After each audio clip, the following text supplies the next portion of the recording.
Pemirsa, sebuah pabrik briket arang ekspor di Kabupaten Cirebon, Jawa Barat terbakar. Api diduga berasal dari oven yang overheat.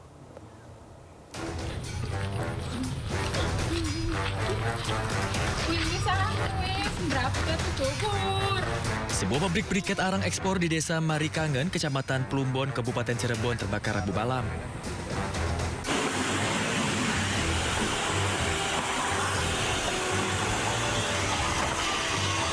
Empat unit mobil pemadam kebakaran dikerahkan ke lokasi untuk memadamkan api. Api padam 1 jam kemudian. Besarnya kobaran api membuat bangunan produksi briket arang ekspor ini hangus. Belum diketahui pasti penyebab kebakaran, namun diduga api pertama kali muncul dari oven yang mengalami overheat menyambar bahan baku perbuatan arang. Tidak ada korban jiwa, namun kerugian ditaksir mencapai ratusan juta rupiah. Dari Cirebon, Jawa Barat, Toy Iskandar, A-News melaporkan. Pemirsa, sebuah bangunan bengkel sekaligus gudang mobil bekas di Klaten, Jawa Tengah ludes terbakar. Dalam peristiwa ini 2 armada bus yang sedang dalam perbaikan juga turut terbakar.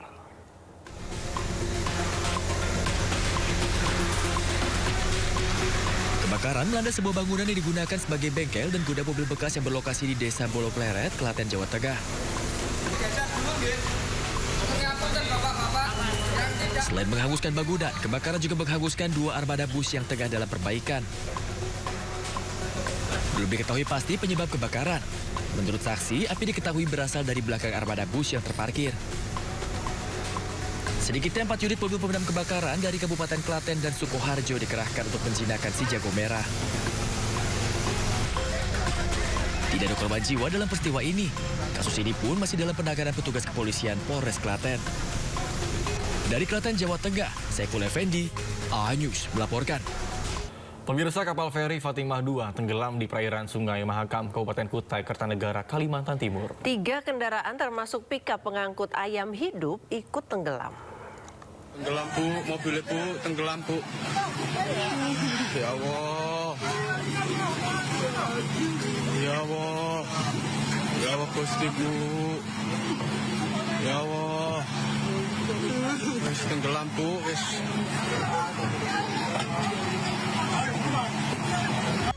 Video amatir merekam detik-detik tenggelamnya kapal feri Fatimah II di perairan Sungai Mahakam, Kabupaten Kutai Kartanegara, Kalimantan Timur. Dalam rekaman, kapal mulai miring perlahan sebelum akhirnya tenggelam di perairan sekitar jalur penyeberangan. 3 kendaraan roda 4 yang diangkut kapal feri Fatimah II ikut terbawa karam. Pun tenggelam, Bu. Mobilnya, Bu. Tenggelam, Bu. Ya Allah. Ya Allah. Ya Allah, Gusti, Bu. Ya Allah. Salah satu kendaraan yang ikut karam mengangkut ayam hidup yang hendak dibawa ke pasar. Seluruh muatan ayam dipastikan mati akibat tenggelam. Selain pickup pengangkut ayam, pickup lainnya tengah mengangkut sembako serta 1 unit truk yang ikut tenggelam. Koordinator lapangan BPBD Kutai Kartanegara mengungkapkan bahwa kapal mendadak mengalami bocor di bagian lambung saat tengah berlayar melintasi arus deras sungai. Tidak ada korban dalam insiden ini. 8 orang yang terdiri dari penumpang, nahkoda, dan anak buah kapal dipastikan selamat. Pemirsa, seorang pria lansia penyandang disabilitas terjebak di dalam rumahnya saat banjir merendam ratusan rumah di Maros, Sulawesi Selatan. Beruntung korban berhasil dievakuasi oleh tim gabungan Basarnas.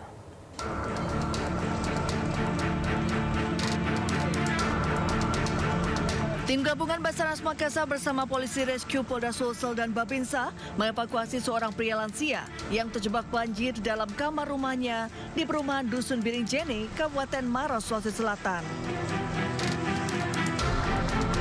Korban bernama Saleh, 75 tahun, diketahui merupakan penyandang disabilitas polio, sehingga kesulitan menyelamatkan diri saat banjir merendam permukiman. Pihak keluarga yang khawatir dengan kondisi air yang terus meningkat akhirnya meminta bantuan petugas. Berhasil evakuasi dengan perahu karet, korban langsung dibawa ke rumah keluarganya di dataran yang lebih tinggi. Kebetulan beliau mengalami cacat polio. Jadi ada yang menghubungi kami, jadi kami lakukan pertolongan supaya beliau ditempatkan di tempat yang aman, terhindar dari banjir. Banjir yang melanda kawasan ini terjadi akibat intensitas curah hujan tinggi sejak beberapa hari terakhir, serta meluapnya sungai di sekitar permukiman warga. Ratusan rumah di 6 kawasan perumahan terendam banjir dengan ketinggian air berkisar antara 50 hingga 60 cm. Dari Kabupaten Maros, Sulawesi Selatan, Wahyu Ruslan, iNews melaporkan. Sementara itu pemirsa, 7 unit sepeda motor tertimbun tanah dan juga batu akibat longsor yang terjadi di kawasan Bukit Kedaluh, jalur wisata penanjakan Gunung Bromo, Kabupaten Pasuruan, Jawa Timur.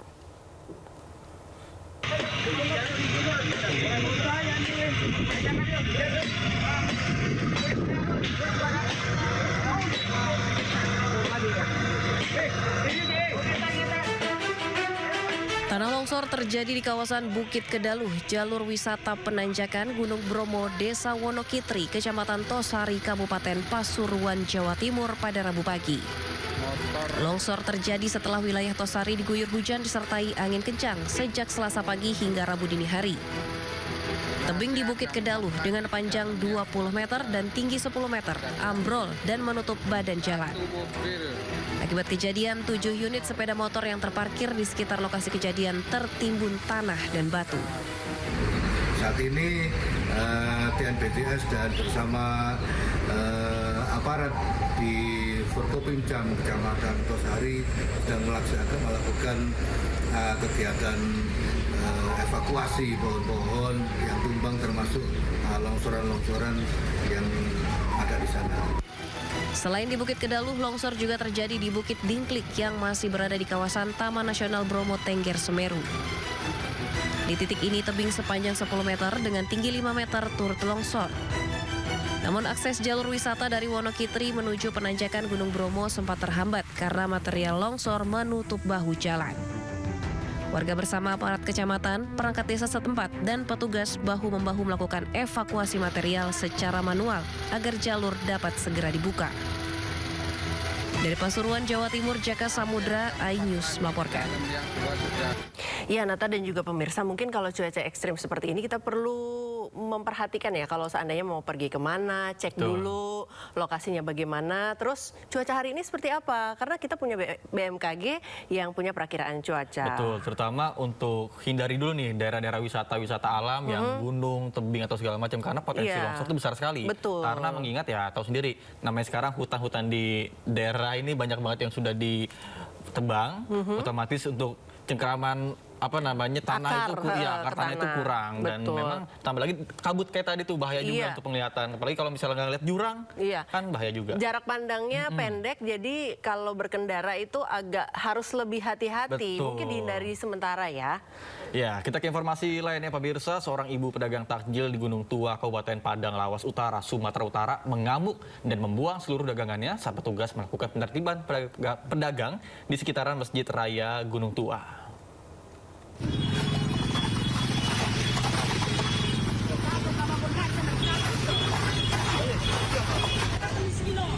Seorang ibu pedagang takjil di sekitar Masjid Raya Gunung Tua, Kabupaten Padang Lawas Utara, Sumatera Utara mengamuk dan membuang seluruh dagangannya. Video ini viral di media sosial.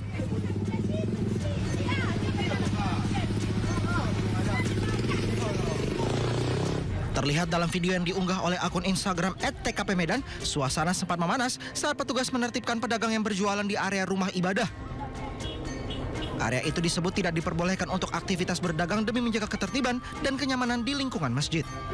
Peristiwa ini menarik perhatian warga sekitar dan menimbulkan berbagai reaksi di masyarakat. Masyarakat berharap ke depannya penertiban dapat dilakukan dengan pendekatan yang lebih humanis dan dialog terbuka agar solusi yang dihasilkan tidak merugikan salah satu pihak. Tim Liputan iNews melaporkan. Iya, pagi ini kita ke informasi lainnya ini, Nata. Saya mau nanya satu hal, Nata sudah menikah belum? Doain aja dah akhir tahun. Amin. Ya, amin. Yang lagi puasa, boleh doain Nata? Boleh, amin. Pokoknya amin. Nah, kalau misalnya udah urusan nikah ini tentunya jangan saling membantu untuk aksi kriminal. Maksudnya pernikahan itu kan harus ada saling mengingatkan. Cinta ya? Iya, saling cinta dan juga saling mengingatkan. Saling cinta, saling membangun gitu ya. dan juga saling mengingatkan ketika ada hal-hal yang negatif di pasangannya. Ini harus misalnya lagi kegiatan apa tiba-tiba emosi atau gimana diredamin lah, jangan sama-sama emosi kan jadi nggak Pokoknya kalau ada yang lagi nggak beres emosinya atau cara berpikirnya gitu harus dibantu untuk diredam, diluruskan gitu ya. Ya, jangan sampai nih kayak yang satu ini, jangan saling membantu untuk aksi kriminal seperti berita yang satu ini. Kenapa itu? Jadi pengantin muda asal Cirebon, Jawa Barat babak belur setelah dikeroyok warga saat beraksi mencuri motor. Orang tua pelaku menyuapi anaknya sebagai bentuk kasih sayang di Polsek Ligung.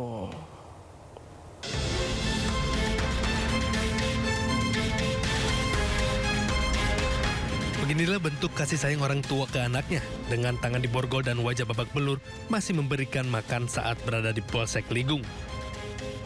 Kedua pelaku pasangan pengantin muda ini nekat mencuri sepeda motor di Kedung Kencana, Kecamatan Ligung, Majalengka. Akibatnya pengantin baru alami luka di bagian wajah dan mendapatkan perawatan medis di Rumah Sakit Cideres. Itu memang warga Bapak? Warga saya. Pasangan sejoli itu, Pak? Ya itu suami istri. Suami istri. Itu berapa lama udah menikahnya, Pak? Baru itu kan bulan lah, cuman tepatnya ya kurang tahu. Baru beberapa bulan. Ada 3 bulan. Kurang. Ada ya. Ada. Hingga saat ini anggota Reskrim Polsek Ligung masih melakukan pemeriksaan terhadap pengantin muda yang mencuri sepeda motor. Dari Majalengka, Jawa Barat, Muhammad Jenny Johadi, iNews melaporkan. Pemirsa, isak tangis keluarga iringi pemakaman jenazah siswi SMP di Desa Rubit, Kabupaten Sika, Nusa Tenggara Timur. Polisi mengamankan kakak kelas korban serta ayahnya yang terlibat pembunuhan korban. Ratusan warga dan keluarga mengantar saat jenazah korban akan dimakamkan di kampung halaman Desa Rubit. Keluarga tidak menyangka korban tewas mengenaskan terkubur di pinggir kali. Polisi menduga 2 pelaku terlibat kematian siswi SMP MBC OH ini. Sebelumnya, siswi SMP berusia 14 tahun ditemukan tewas setelah menghilang selama 4 hari. Jasad korban ditemukan di pinggir kali, 1 kilometer dari rumah korban.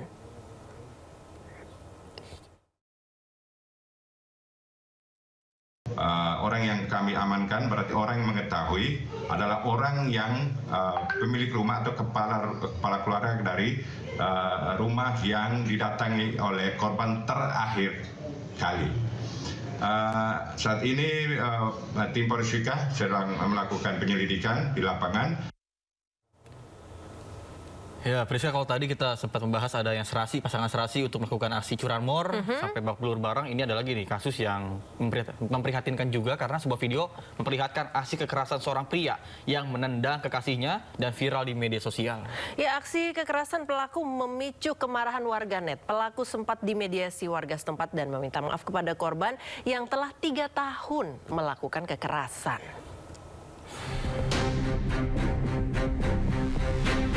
Inilah rekaman CCTV aksi kekerasan fisik yang dilakukan seorang pria menendang wanita yang diketahui kekasihnya. Korban sampai terjatuh tersungkur hingga tak berdaya untuk bangun. Korban juga sempat ditampar bahkan dilempari barang.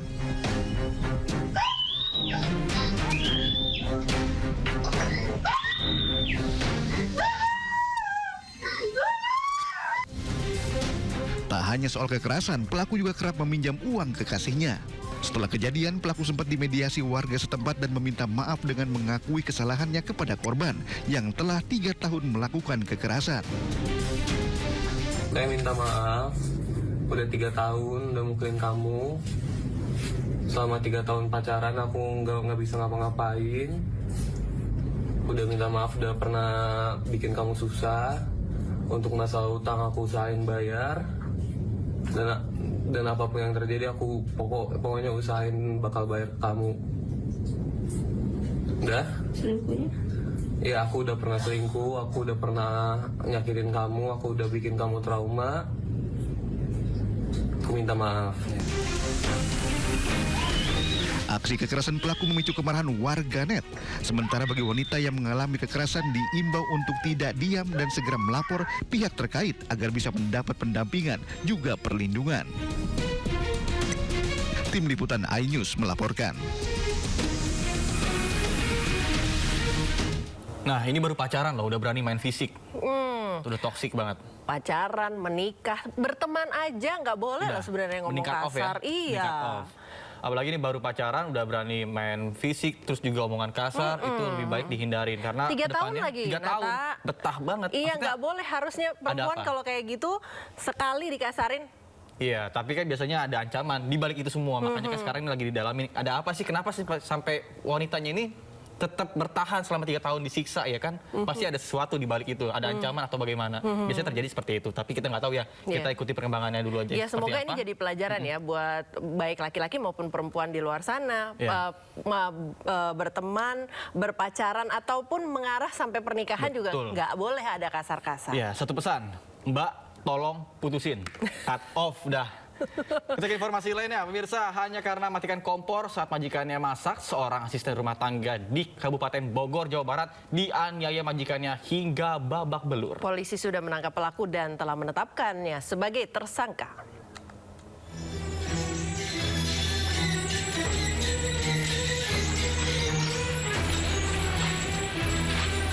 Seorang asisten rumah tangga berinisial FF mengalami luka di sekujur tubuhnya usai dianiaya oleh majikannya sendiri. Pelaku berinisial OAP adalah warga desa Bojongkulur, Kecamatan Gunung Putri, Kabupaten Bogor, Jawa Barat. Pelaku menganiaya korban hanya karena masalah sepele, yakni korban mematikan kompor saat pelaku sedang memasak. Berdasarkan hasil visum, korban mengalami sejumlah luka, yakni di bagian kepala, telinga, punggung, hingga tangan. Update-nya hari ini untuk tersangka sudah dilakukan pemeriksaan di Satreskrim APPO Polres Bogor. Terus selanjutnya kami akan melakukan penahanan terhadap yang bersangkutan. Usai terdapat cukup bukti, pelaku langsung ditahan di Mako Polres Bogor dan ditetapkan sebagai tersangka. Akibat perbuatannya, pelaku dijerat dengan pasal 44 ayat 2 Undang-Undang Nomor 23 Tahun 2004 tentang KDRT dan pasal penganiayaan di KUHP dengan ancaman hukuman 10 tahun. Dari Bogor, Jawa Barat, Lulin Hidayat, iNews melaporkan. Oke, Priska, tadi kita baru bahas video viral. Sekarang ada lagi nih, kejadian viral lagi. Apalagi yang viral-viral ini? Pria gagah naik mobil mewah, mau isi bensin tapi maunya yang murah. Jadi scan barcode aja nggak sesuai sama kendaraannya. Jadi ini nggak cakep ya? Ya nggak bagus lah, kalau misalnya kendaraan yang bagus terus gagah, tampan dan berani itu harusnya pakainya jangan subsidi dong gitu kan.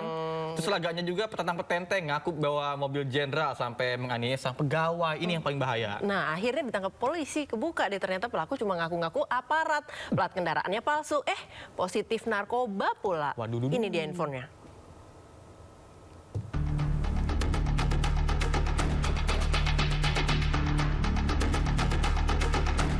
Polres Metro Jakarta Timur menangkap pelaku penganiayaan sejumlah petugas SPBU di Jalan Bekasi Timur Raya, Cipinang, Jakarta Timur. Pelaku yang sempat mengaku anggota polisi ternyata merupakan seorang wira swasta di bidang rental mobil. Dalam pemeriksaan terungkap bahwa pelaku berinisial JM diketahui memiliki banyak tanda nomor kendaraan bermotor palsu dan sering diganti untuk keperluan pribadi, terutama saat mengisi BBM. Pelaku juga diketahui positif narkotika amfetamin dan ganja yang dikonsumsinya beberapa hari lalu. Saya, kenapa kamu pakai DNKB palsu? Siap untuk isi pertalite, Pak. Pertalite? Siap. Untuk cari murah? Siap, Pak. Kamu salah nggak menggunakan DNKB ini? Siap, salah, Pak. Sesuai nggak dengan peruntukannya? Tidak sesuai, Pak. Sebelumnya pelaku menganiaya 3 petugas SPBU setelah ditolak mengisi BBM Pertalite. Akibat penganiayaan tersebut, korban alami luka di wajah hingga membuat laporan ke polisi. Untuk mempertanggungjawabkan perbuatannya, pelaku kini mendekam di ruang tahanan Polres Metro Jakarta Timur. Dari Jakarta, Rio Manik, iNews melaporkan. Ya pemirsa, lalai menerobos lampu merah, pengendara ojek online menabrak pengendara sepeda motor di Menteng, Jakarta Pusat. Korban tewas usai terpental dari sepeda motornya.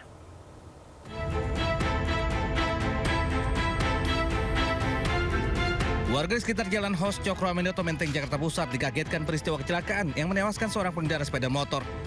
Usai diidentifikasi, jasad korban kemudian dievakuasi petugas ke kamar jenazah Rumah Sakit Cipto Mangunkusumo. Sebelumnya kecelakaan terjadi saat korban melaju dengan kecepatan tinggi bertabrakan dengan ojek online yang membawa penumpang. Diduga ojek online menerobos lampu merah di perempatan. Akibat kecelakaan itu pengendara motor terpental dari kendaraan dan tewas seketika. Penumpang ojol luka-luka sementara pengemudi ojol tak terluka. Kepada petugas yang mengaku gagal mengerem saat lampu merah menyala. Polisi kemudian membawa pengemudi ojol dan 2 sepeda motor yang terlibat kecelakaan ke unit Laka Lantas Satwil Jakarta Pusat. Dari Jakarta, Rani Sanjaya, Anyus melaporkan. Informasi selanjutnya, pemirsa, nekat melawan arah demi menghindari kemacetan. Sebuah mobil minibus diamuk warga di Sawah Besar, Jakarta Pusat. Ya, lantaran panik si pengemudi terus memaju mundurkan kendaraannya sehingga menabrak sejumlah pengendara motor.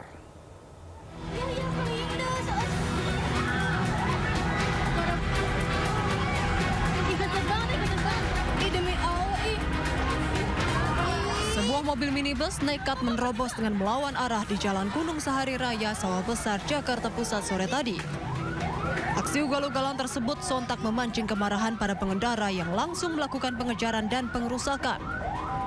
Sebelumnya, mobil yang dikemudikan oleh seorang pria dengan 1 penumpang wanita itu melaju dari arah Ancol menuju Senen pada Rabu sore.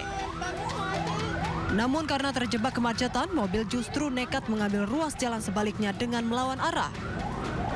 Selain sejumlah kendaraan roda 2 yang mengalami kerusakan akibat ditabrak mobil pelaku, salah seorang pengendara juga dilaporkan mengalami luka-luka dan telah dilarikan ke rumah sakit.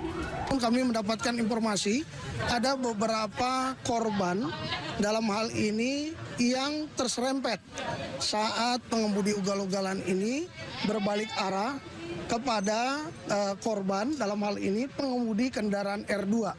Ini sedang kita datakan, tentunya segera dibawa untuk ke rumah sakit, dan untuk pengguna ataupun pengendara pengemudi ini juga diamankan yang berada di Pos Lantas Kemayoran. Kini pengendara beserta kendaraannya telah diamankan petugas unit Laka Lantas Polres Metro Jakarta Pusat. Polisi juga masih melakukan pemeriksaan dan tes urin kepada pengemudi mobil tersebut. Dari Jakarta, Rani Sanjaya, iNews melaporkan.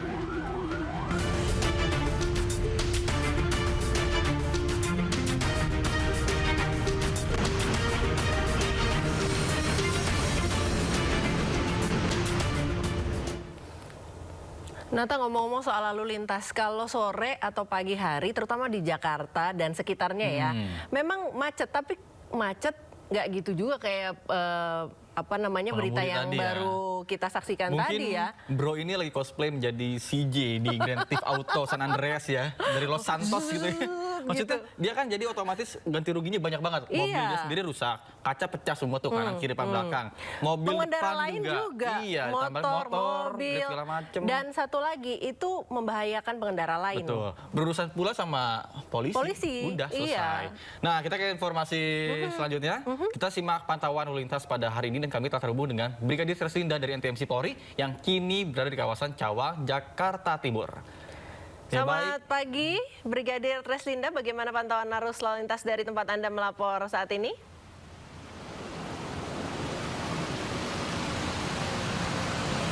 Ya baik, terima kasih rekan saya Nata Arman dan juga Priska di studio. Dan pemirsa, pada aktivitas pagi di kawasan Cawang, Uki tepatnya, dalam keadaan ramai dengan aktivitas masyarakat yang akan berangkat perkantoran maupun melakukan aktivitas pagi ini.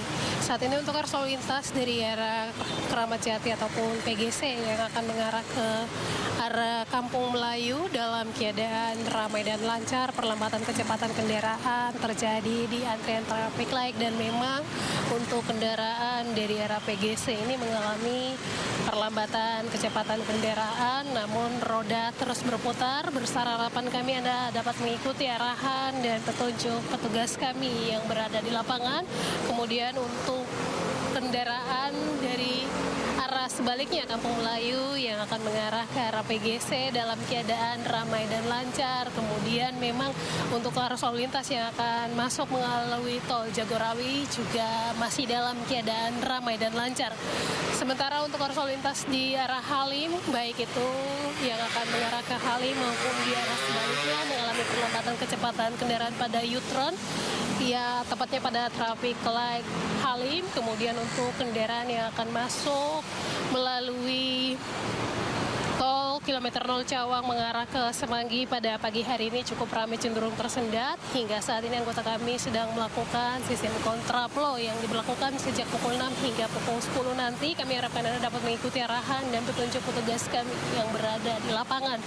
Kemudian Nata dan juga Priska, sampai saat ini arus lalu lintas yang akan mengarah ke MP Haryono melalui BNN ini cukup mengalami perlambatan kecepatan yang signifikan, di mana terjadi perlambatan ini dengan kecepatan kendaraan berkisar 10 sampai 15 km per jam. Hal ini imbas dengan adanya pertemuan arus kendaraan, baik itu dari arah Cililitan, Kampung Melayu, kemudian pada halte busway dengan aktivitas di halte busway pada kawasan BNN, kemudian ada pun kendaraan pada dari Cawang yang pertemuan arus kendaraan di kawasan ini juga menyebabkan perlambatan kecepatan kendaraan. Namun lalu lintas kembali terurai saat melintasi Cawang Kompor. Tentunya Anda dapat mengikuti arahan dan petunjuk petugas kami yang berada di lapangan. Hal ini untuk mengatur jalannya arus lalu lintas. Kemudian kami juga menginformasikan berdasarkan data SMS Korlantas Polri dalam kurun waktu 1 kali 24 jam terjadi 240 kasus laka lantas dengan rincian 33 orang meninggal dunia, 25 orang luka berat, serta 245 orang luka ringan. Dari data tersebut, 75% didominasi oleh kendaraan roda 2. Tentunya hal ini juga menjadi perhatian bagi para pengguna jalan, terkhusus roda 2, agar dapat mengutamakan keselamatan di jalan dengan ikutilah rambu dan juga marka yang ada, serta jaga batas kecepatan kendaraan Anda. Hal ini untuk menciptakan lalu lintas yang aman dan juga lancar. Kembali ke rekan saya Priska dan juga Nata di studio. Silakan.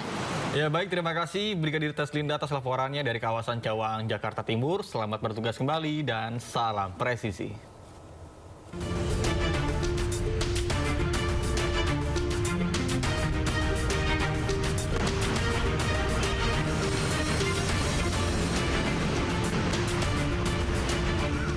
Pemirsa, oknum Brimob yang diduga menganiaya siswa hingga tewas ditetapkan sebagai tersangka. Ya, pelaku telah dipecat tidak dengan hormat dan juga mendapatkan hukuman 15 tahun penjara.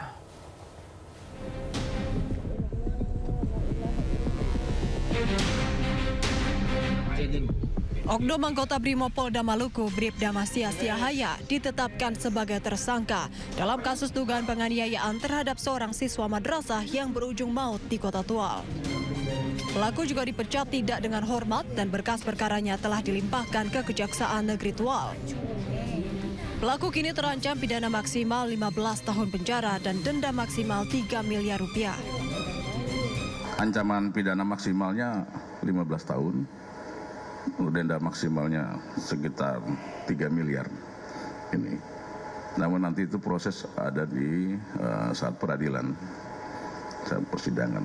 Jadi sekarang ini baru tahap penyerahan berkas dan penelitian kelengkapan formil dan material oleh kawan-kawan Jaksa Penuntut Umum di Kejaksaan Negeri Tual. Polri juga memastikan keluarga korban mendapatkan pendampingan serta perlindungan yang diperlukan selama proses hukum berlangsung.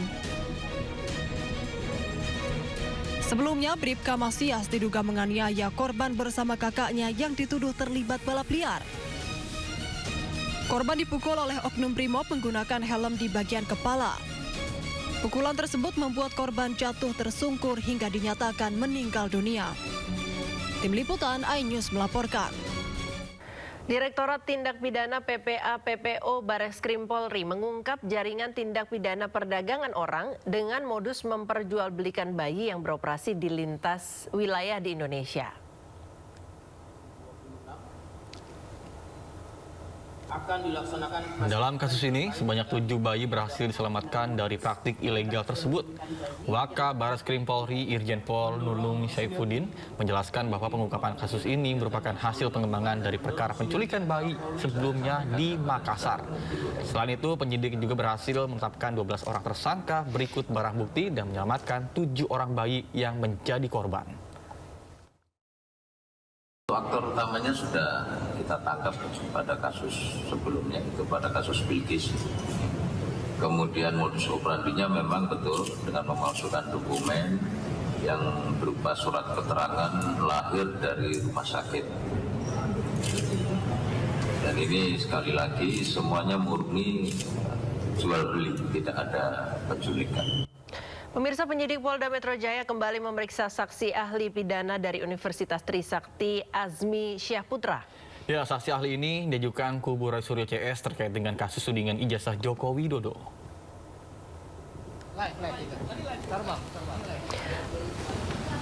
Saksi ahli pidana dari Universitas Trisakti Azmi Syahputra diperiksa selama lebih dari 1 jam di Polda Metro Jaya pada Rabu siang.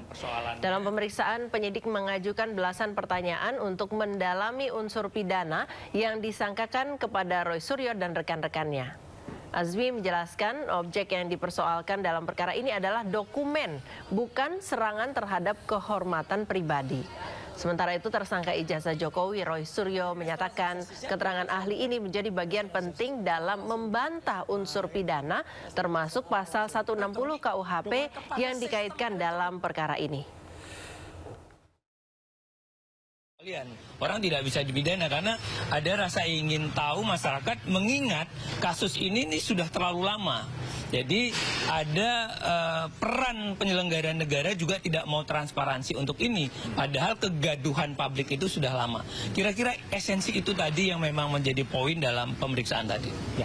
Dalam kacamata saya sebagai katakanlah akademisi tadi melihat perkembangan keadaan tadi, melihat bahwa peristiwa ini dari 2019, terus 2024 lagi juga 2014, 2019, lebih dari 10 tahun. Berarti kan ada peran yang mana sebenarnya begitu ada kegaduhan publik seharusnya penyelenggara negara atau tanggung jawab negara itu ini loh declare dong.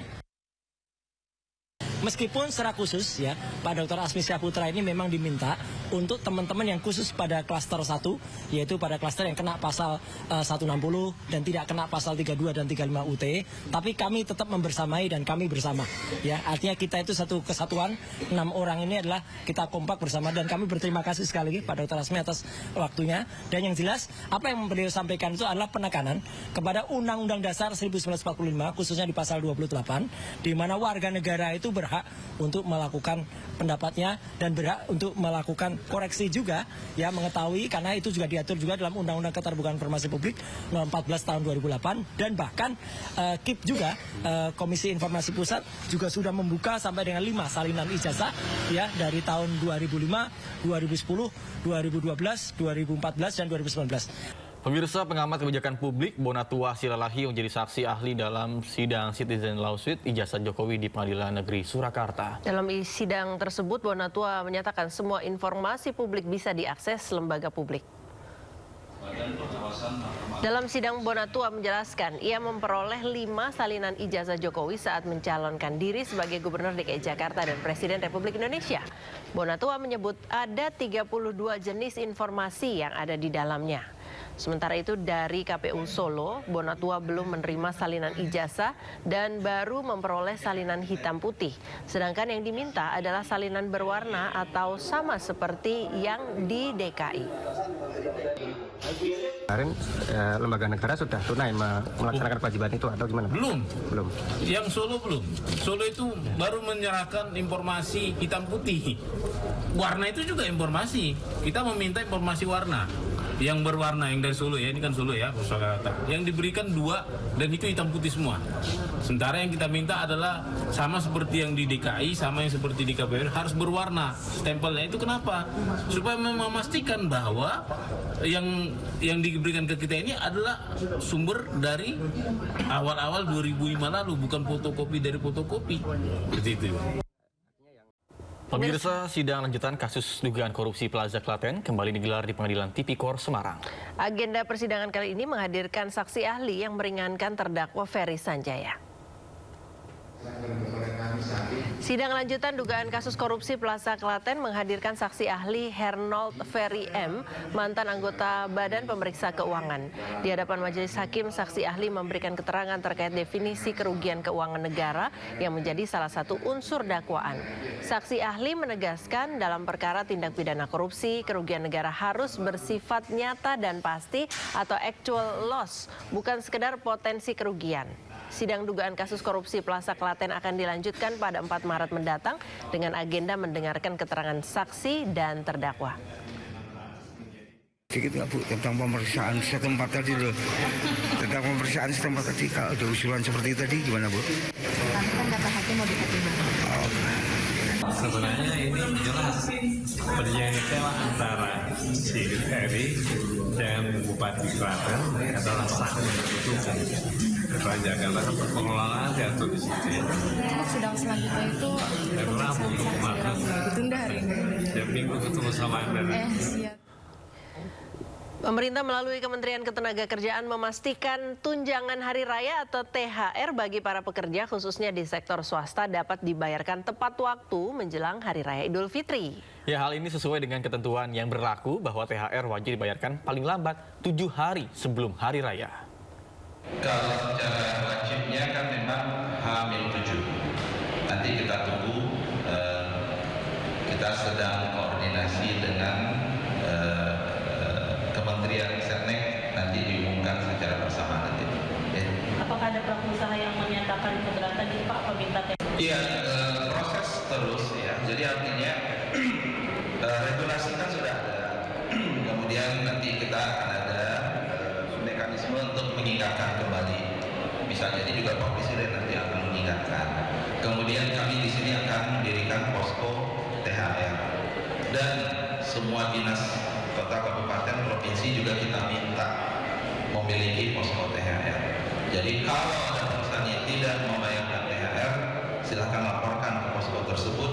Maka kemudian sesudah itu pengawas akan menindaklanjuti pengaduan tersebut. Ya, pemirsa, setelah menjadi sorotan publik, Kejaksaan akhirnya menghentikan kasus yang menjerat guru honorer di Probolinggo, Jawa Timur. Muhammad Misbahul, seorang guru yang sebelumnya ditetapkan sebagai tersangka. Penetapan tersangka disebabkan karena rangkap jabatan sebagai pendamping lokal desa.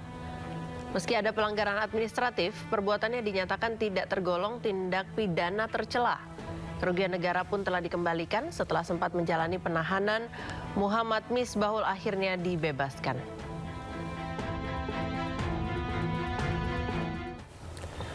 Informasi lainnya pemirsa, viral di media sosial, siswa mengeluh mendapatkan menu MBG pisang hijau mentah, keras dan juga tidak bisa dikonsumsi. Inilah menu makan bergizi gratis yang diterima di kawasan Sukmajaya, Bungaran.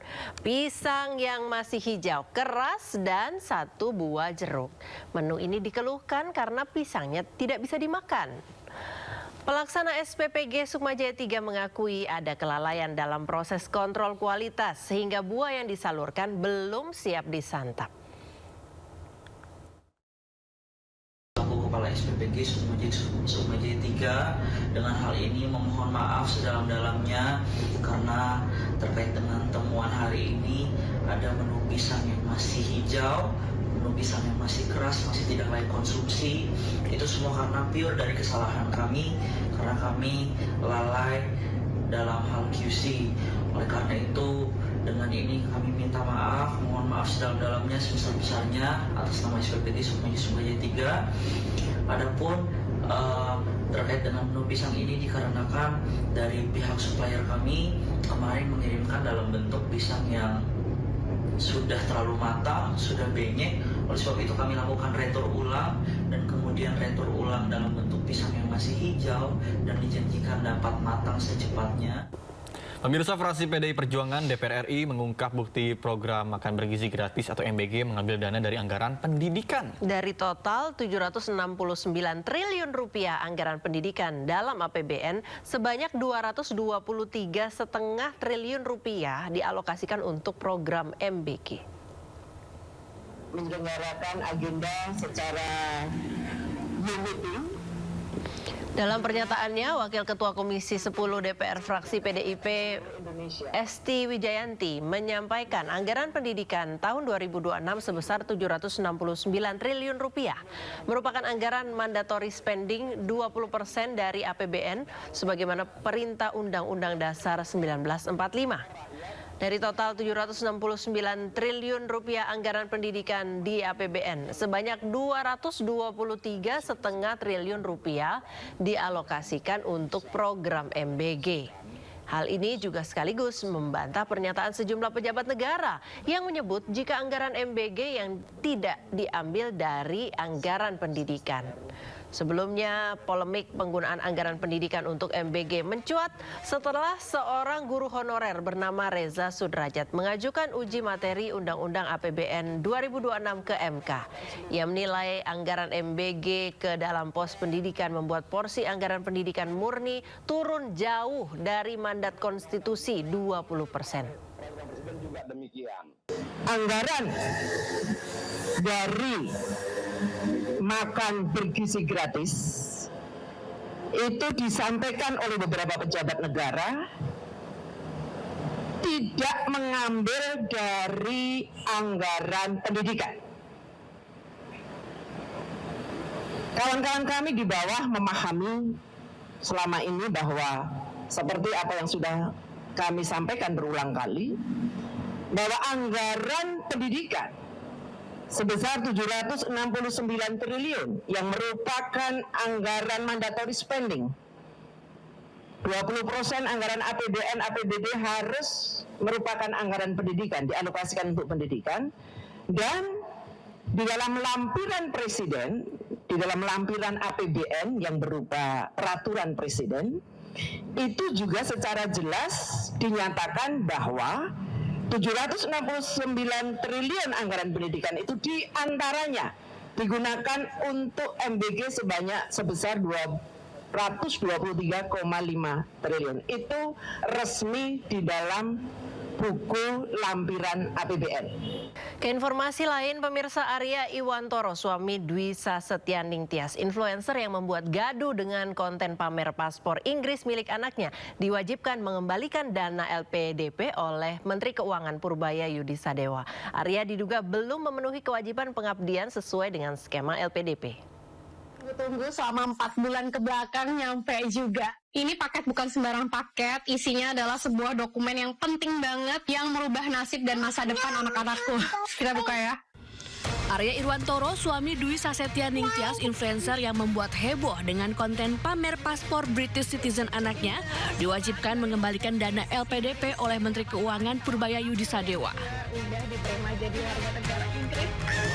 Arya Iwantoro diduga belum memenuhi kewajiban pengabdian sesuai skema 2N+1, yaitu kembali dan berkontribusi di Indonesia selama 2 kali masa studi ditambah 1 tahun setelah lulus. Arya menempuh studi S2 dan S3 dengan pendanaan LPDP hingga meraih PhD dari Utrecht University pada tahun 2022 lalu dan melanjutkan riset postdoktoral di University of Exeter. Menteri Keuangan Purbaya menyebutkan bahwa pihak LPDP telah berkomunikasi dengan Arya dan ia menyebut bersedia mengembalikan dana beasiswa beserta bunganya. Itu uang dari pajak dan sebagian dari utang yang kita sisihkan untuk memastikan SDM kita tumbuh. Tapi kalau dipakai untuk penghinaan negara, ya kita minta uangnya dengan bunganya kalau gitu. Nanti saya akan blacklist dia. Di seluruh pemerintahan nggak akan bisa masuk. Berdasarkan data LPDP dan informasi tuition fee dari situs resmi Utrecht University, LPDP membiayai Arya Iwantoro bersama keluarga yang tinggal di Inggris, mulai dari biaya kuliah sekitar 900 juta rupiah, penelitian sekitar 150 juta rupiah, asuransi 50 juta rupiah, serta tunjangan biaya hidup dan keluarga sekitar 1,9 miliar rupiah, hingga total 3 miliar rupiah.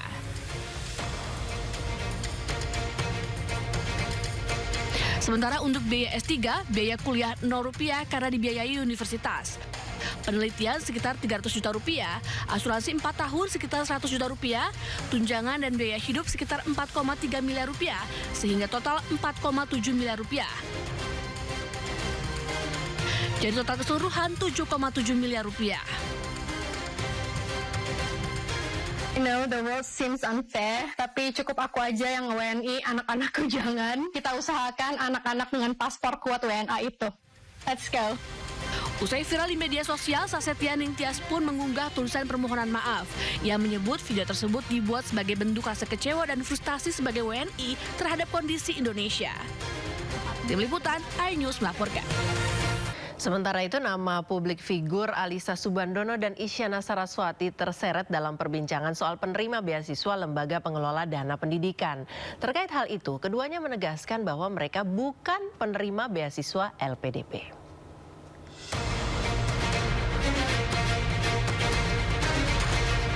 Alisa Subandono, aktris yang akrab disapa Ica, tegas membantah dirinya alumni penerima beasiswa dari Lembaga Pengelola Dana Pendidikan. Ia pun menyebut dirinya tidak pernah mendaftar maupun menerima beasiswa LPDP.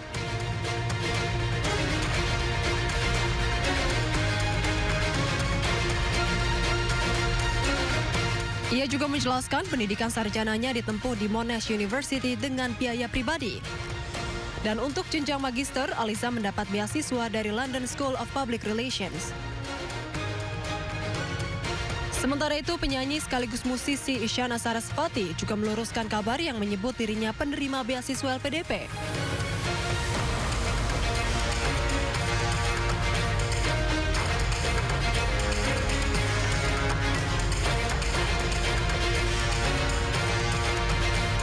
Melalui akun media sosial Instagramnya, Isyana menegaskan bahwa dirinya tidak pernah menerima beasiswa LPDP.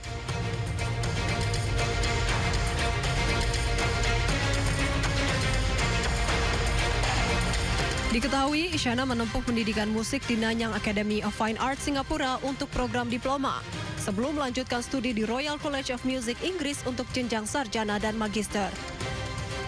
Tim Liputan, iNews melaporkan. Beasiswa Lembaga Pengelola Dana Pendidikan atau LPDP dikenal sebagai salah satu program beasiswa paling bergengsi dan kompetitif di Indonesia. Berikut sejumlah artis Indonesia yang pernah mendapat beasiswa LPDP untuk menempuh pendidikan di universitas ternama dunia.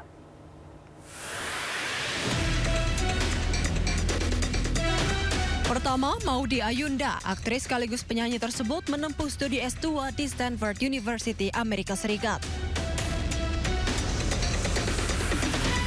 Kedua, Tasya Kamila, mantan penyanyi cilik ini studi S2 di Columbia University, Amerika Serikat. Kemudian ketiga, Gita Gutawa, putri komposer Erwin Gutawa tersebut menempuh studi S2 di London School of Economics and Political Science atau LSE di Inggris.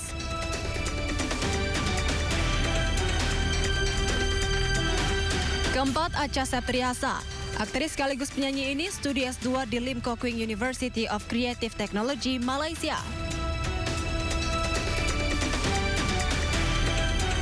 Tim Liputan, iNews melaporkan. Pemirsa, ada yang istimewa dalam lawatan Presiden Prabowo ke Yordania. Dalam perjalanannya, Presiden Prabowo dikawal langsung oleh pesawat F-16 di langit Yordania.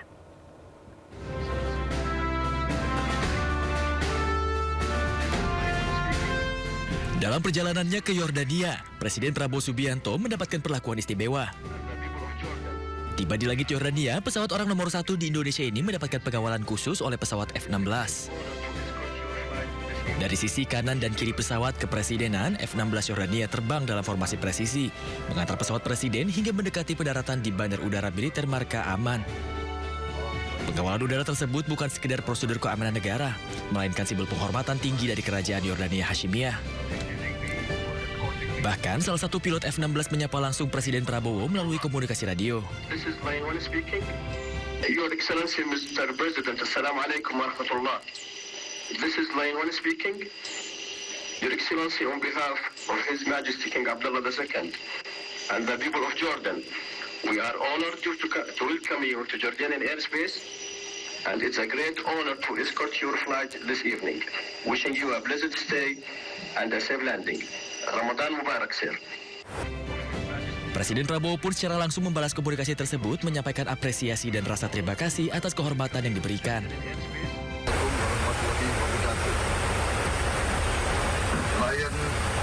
Lion Flight, Indonesia One. This is President Prabowo Subianto of Indonesia.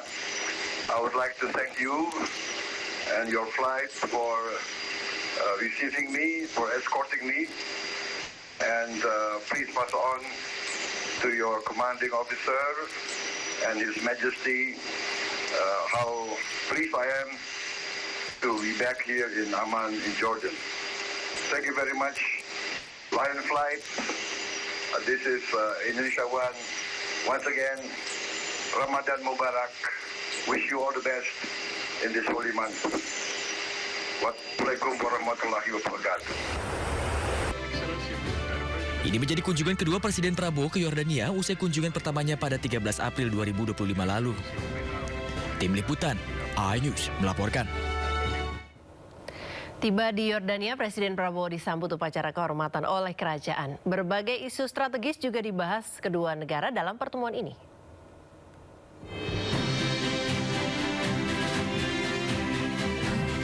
Setibanya di Yordania, Presiden Prabowo bertemu Raja Abdullah II di Istana Basman. Ketibaan Presiden di istana disambut oleh tiupan trompet dan pasukan jajar kehormatan yang berdiri rapi untuk memberikan salam kehormatan. Kedatangan Presiden Prabowo disambut langsung oleh Raja Abdullah II bersama putra mahkota Kerajaan Yordania Hashimiyah, Al-Husain bin Abdullah II. Momen kebersamaan tersebut kemudian diabadikan dalam sesi foto bersama di salah satu sudut utama Istana Basman. Presiden Prabowo pun menerima upacara penyambutan resmi yang diawali dengan memperdengarkan lagu kedua negara dan dilanjutkan dengan inspeksi pasukan kehormatan. Usai upacara penyambutan, kedua kepala negara kemudian menuju ruang kerja istana untuk melakukan pertemuan tete-a-tete yang diikuti dengan pertemuan lanjutan dengan delegasi kedua negara. Keduanya membahas berbagai isu strategis mulai dari penguatan kerjasama kedua negara hingga kolaborasi di bidang kemanusiaan, termasuk terkait stabilitas dan perdamaian kawasan. Kunjungan Presiden Prabowo ini juga sekaligus menandai 75 tahun hubungan diplomatik Indonesia-Yordania. Bagi Indonesia, Kerajaan Yordania juga merupakan mitra penting sekaligus hub logistik Indonesia di kawasan Timur Tengah. Tim Liputan, iNews melaporkan. Pemirsa, insiden mobil yang diamuk warga karena nekat melawan arah di Jalan Gunung Sahari Raya, Jakarta Pusat bermula dari kejar-kejaran antara polisi dengan pengemudi.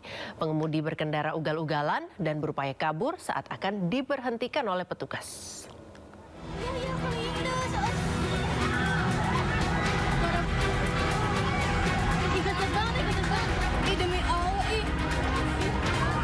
Hindari polisi, sebuah mobil minibus nekat menerobos melawan arah di Jalan Gunung Sahari Raya, Sawah Besar, Jakarta Pusat, Rabu sore. Sejumlah pengendara berupaya hentikan pelaku yang mulai hilang kendali dan menabrak pengendara lain.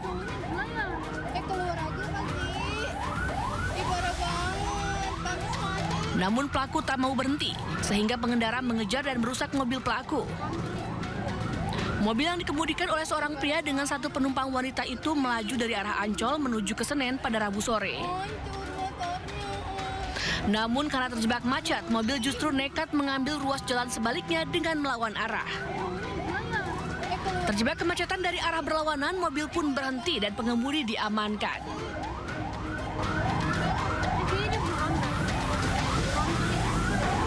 Parah banget, sedih. Hancur motornya. Insiden bermula dari kecurigaan petugas patroli terhadap mobil pelaku yang melaju ugal-ugalan, serta plat nomor kendaraan yang diduga palsu di perempatan MBAL Gunung Sahari. Peringatan petugas membuat pengemudi panik dan akhirnya nekat terobos jalan satu arah di kawasan Gunung Sahari hingga akhirnya terjebak kemacetan dan jadi sasaran amukan warga. Kembali pelanggar memutar arahnya di jalur yang sama. Ya, di jalur yang sama ini tentu sangat-sangat mengancam keselamatan pengguna jalan lain. Kembali memutar arah di jalur yang sama. Nah, di sanalah terjadi peristiwa mengingat dari arah yang berlawanan atau dari arah Senen menuju Pintu Besi itu sudah kendaraan lain juga ikut mengarah ke jalur arah utara. Nah, di sana terjadi peristiwa, ada sebuah kecelakaan mengakibatkan korban luka dan juga beberapa kendaraan yang rusak. Pengemudi asal Surabaya mengaku panik saat akan diberhentikan polisi karena tidak memiliki surat izin mengemudi. Dirinya bermaksud mengajak kekasihnya berwisata ke Ancol, namun karena tak menguasai jalan, akhirnya nekat melawan arah. Karena saya nggak bawa SIM, nggak punya SIM sama nggak bawa STNK. Tadinya saya takut sama polisi, takutnya ditilang. Nah itu bisa lawan arah karena memang nggak tahu jalan atau gimana? Nggak tahu jalan dan... Emang dari mana? Dari Surabaya, terus ke Karawang menuju ke Ancol sama pacar saya.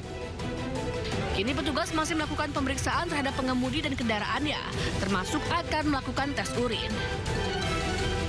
Dari Jakarta, Ratu Sanjaya, iNews melaporkan. Pemirsa, ratusan warga di Kota Bandung dan Tangerang rela mengantri panjang untuk menukar uang baru yang disediakan oleh Bank Indonesia. Hal ini dilakukan sebagai persiapan menyambut Lebaran.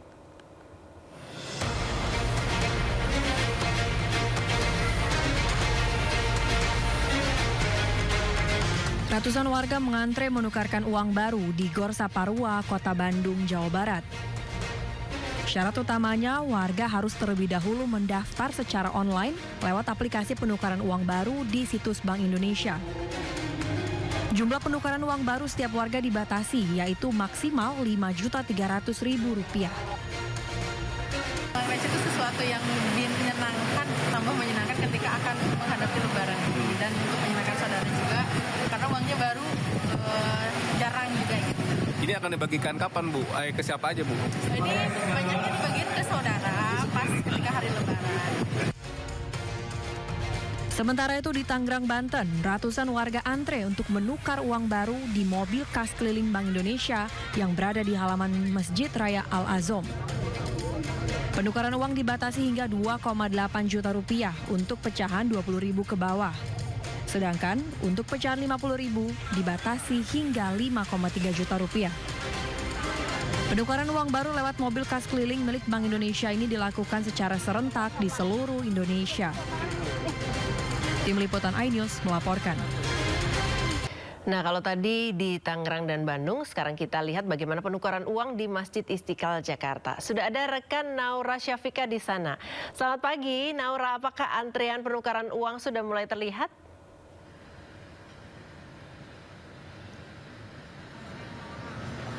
Ya, selamat pagi Priska dan pemirsa. Pagi hari ini untuk penukaran uang di Masjid Istiqlal Jakarta ini sudah terlihat dari antrian yang tepat di belakang saya. Ini antrian dari para penukar uang yang sudah hadir tadi sekiranya dari pukul 8 waktu Indonesia Barat. Dan perlu diketahui memang setiap harinya, setiap hari kerja ini untuk penukaran uang yang dilaksanakan dari Bank Indonesia ini membuka loket itu setiap hari dimulai pada pukul 9 waktu Indonesia Barat di Masjid Istiqlal. Dan saat ini sedang dari petugas melakukan verifikasi, di mana verifikasi ini dilakukan karena memang untuk salah satu syarat utama dari melakukan penukaran uang ini adalah harus melakukan pendaftaran secara online terlebih dahulu melalui aplikasi di pintar.bi.go.id. Dan nantinya setelah melakukan pendaftaran secara online, nantinya harus mengisi form pemesanan, di mana form pemesanan ini ada beberapa pilihan seperti pilihan dari jumlah nominalnya, kemudian juga lokasi untuk penukaran, di mana memang kalau misalnya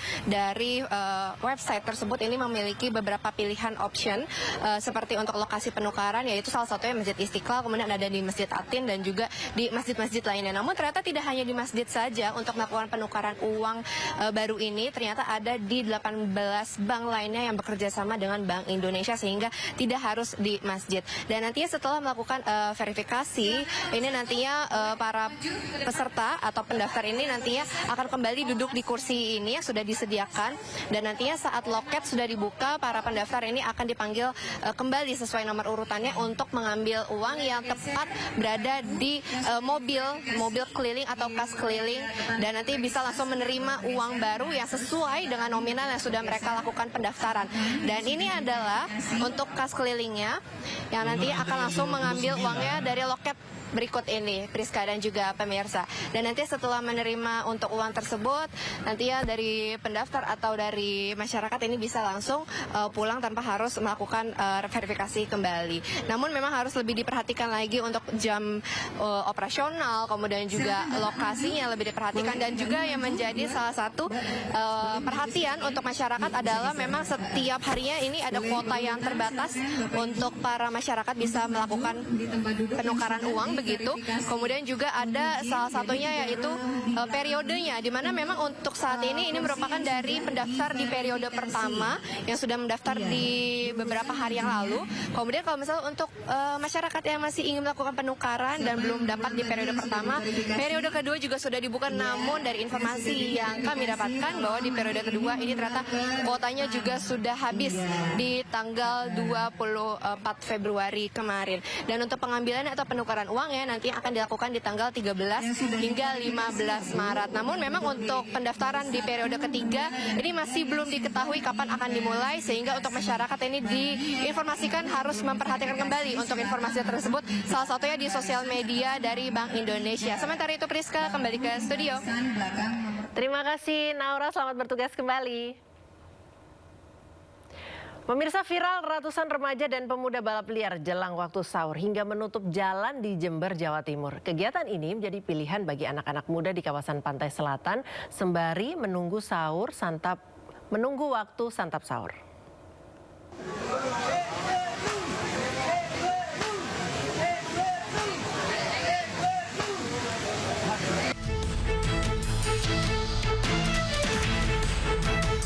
Inilah video viral memperlihatkan ratusan anak muda melakukan balap lari di Jalan Raya Desa Puger Wetan, Kecamatan Puger, Jember, menjelang waktu sahur. Dua remaja yang tak mengenakan baju adu cepat dengan jarak hanya 100 meter. Sementara lainnya memberi semangat dan sorak-sorai. Setelah viral, balap lari jelang sahur para remaja ini mendapat tanggapan dari MUI Jember. Menurut MUI, sebaiknya kegiatan jelang sahur diisi dengan ibadah. Menyalurkan hobi tidak dilarang, namun jika sebagian masyarakat terganggu, hal itu berarti kurang baik. Terlebih jika kegiatan tersebut mengandung unsur judi.